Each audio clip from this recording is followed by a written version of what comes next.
The government of Israel is pushing back against accusations that it's intentionally starving people in Gaza. Israel is making it clear Hamas has been stealing humanitarian aid. The international propaganda battle is being fought as the United States Middle East envoy is on the scene to take a first-hand look. Paul Petit brings us the story from Jerusalem. U.S. Middle East envoy Steve Witkoff arrived in Israel as international pressure on Israel over the war against Hamas in Gaza is increasing. This week, a wave of countries announced it would recognize a Palestinian state if the war doesn't come to an end soon.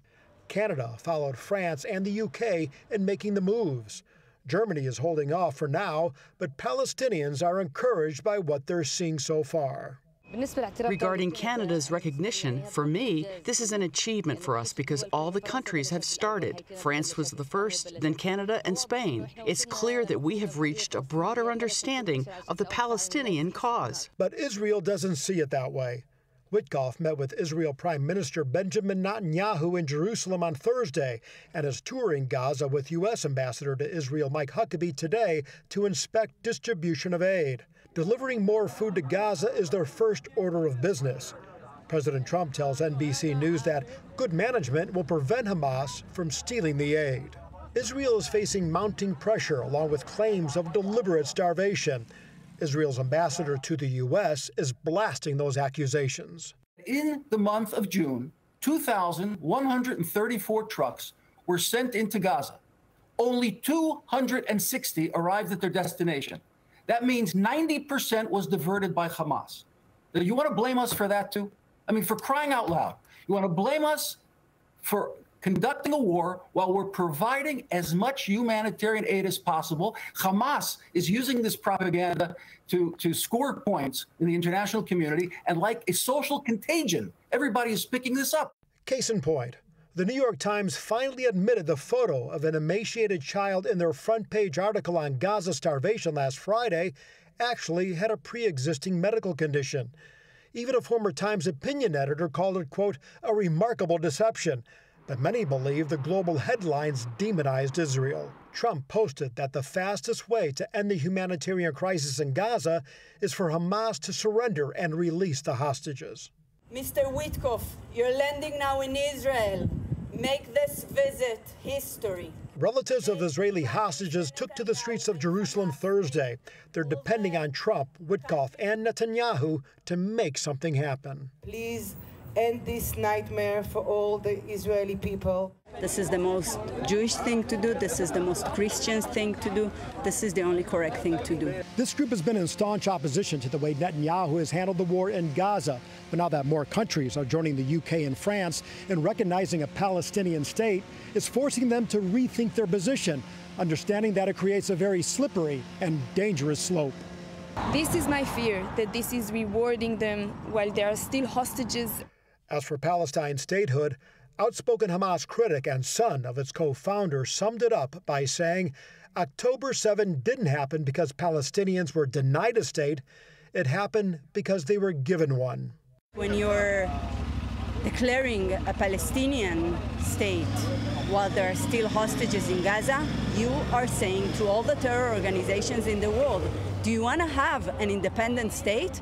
Go ahead, enter to a sovereign country, abduct, kill, slaughtered people, burn babies, rape women, and then the entire world will be with you and will declare your new nation. Is this the world we want to live in? In Jerusalem, Paul Petit, CBN News.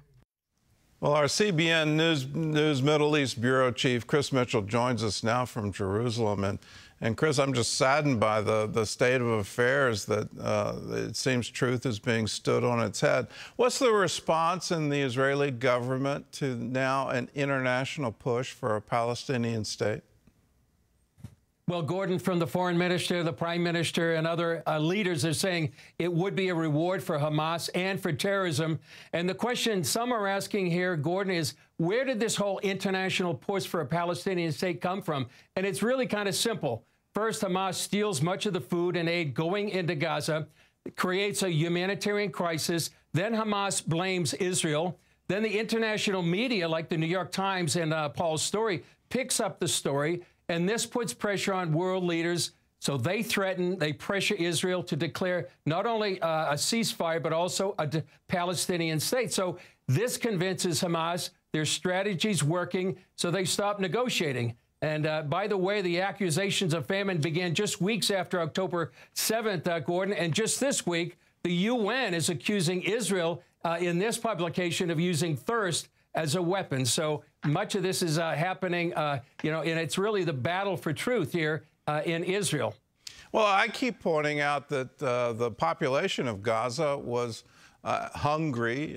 There was a Stanford survey done right before August, before October 7th, and found that most Gazans, the majority of them, had food insecurity. They didn't know where their next meal was coming from, and that's under complete Hamas control. Why is that narrative not being spread? It just seems the news media seems to willingly want to be a propaganda arm for Hamas.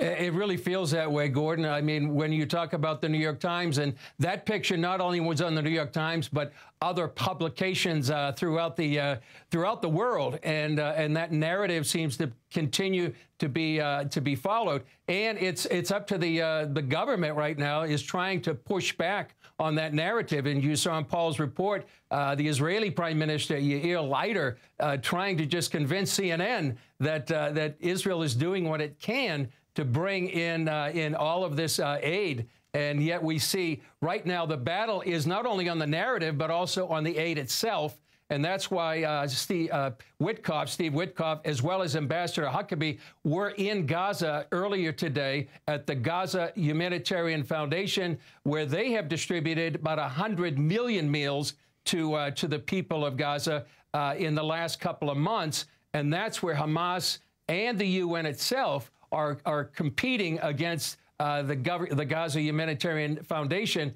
because that undermines the control that Hamas and the UN have over the Gazan population. Well, the Israeli public opinion and political opinion has been famously divided over the last 5 years. Is this Palestinian, the call now for a Palestinian state, is that uniting them? It really is. I mean, the Knesset voted overwhelmingly just a few days ago to reject a Palestinian state. Polls show a majority of Israelis don't want a Palestinian state.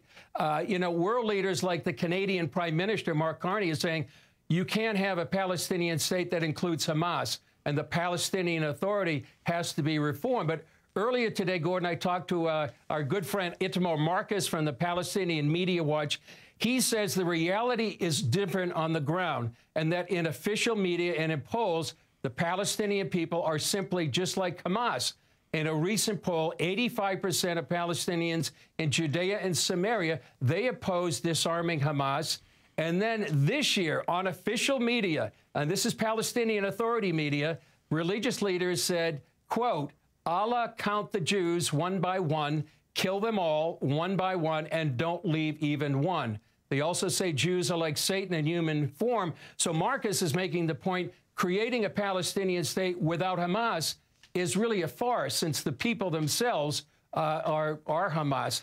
And Gordon, right now on Sunday, Jews here and around the world are marking Tisha B'Av. That's the day when historically calamities have come to the Jewish people, from the very bad report of the 10 spies in the Bible. The first and second temples were destroyed. Jews were expelled from Spain and England on that day, March Sunday, and they don't want another calamity with a Palestinian state. Well, Israel has been working hard to get aid into Gaza. What more can they do to either alleviate the humanitarian crisis created by Hamas, or also fight this media narrative about starvation? I would say, Gordon, back to your point, just keep fighting, getting out the truth. There's a military battlefield, but the media battlefield is maybe just as important. The military war may end, but the media war is going to continue. It's simply not a matter of lack of aid. There's the aid going into Gaza compares to the kind of aid going into Berlin during that airlift in 1948, nearly 2 million pounds of aid. So the question is, who are you going to believe? Israel or maybe the New York Times or Hamas or the UN. Yesterday, we talked to Gil Huffman of honestreporting.com. He says people need to decide if Israel is a pariah, if it's committing genocide, or did it save the world by fighting Islamist fundamental terror in Iran and in Gaza as well. And he says it's really important for Christians to be that watch this show to tell their friends the truth about Israel on their own social media. Well, can you, right before the announcement of the Abraham Accord, there was a move in Israel to declare sovereignty over the West Bank. Is that now back on the table? Is that something we should anticipate happening in the near term? I think so, Gordon. There's growing momentum. The Knesset passed a non-binding referendum to declare Judea, Samaria, and the Jordan Valley that integral parts of Israel's biblical and national heritage, and they urge the government to extend sovereignty over these areas. And even the language is changing, and it's on Capitol Hill. Senator Tom Cotton introduced a bill to have the U.S. stop using the term West Bank in all federal contexts and use the biblical term Judea and Samaria. So there's a coordinated push on both sides of the Atlantic, and it marks a major shift in policy, and it recognizes the biblical roots of the land of Israel. Well, Chris Mitchell, thank you for standing strong with Jerusalem. Thank you for being a watchman on the wall and giving us the true story, and thanks so much for the insight. For you at home, follow what Chris asked us to do. Let your friends know about this false narrative. It's just incredible to me that the New York Times could be deceived by a photo of a child where the claim is this is evidence of mass starvation and the child was suffering from a genetic defect that led to that appearance. Let us stand for the truth here. Stand for what both the U.S. and Israeli government are trying to do to provide food for the people of Gaza. Stand for the truth that it's been Hamas, and not since October 7th, but well before that was withholding food from their own people and seizing it, selling it on the black market so they could get enough money to buy more weapons. That's what they're doing. Hamas is the enemy here. We could have instant peace if they would surrender and release the hostages.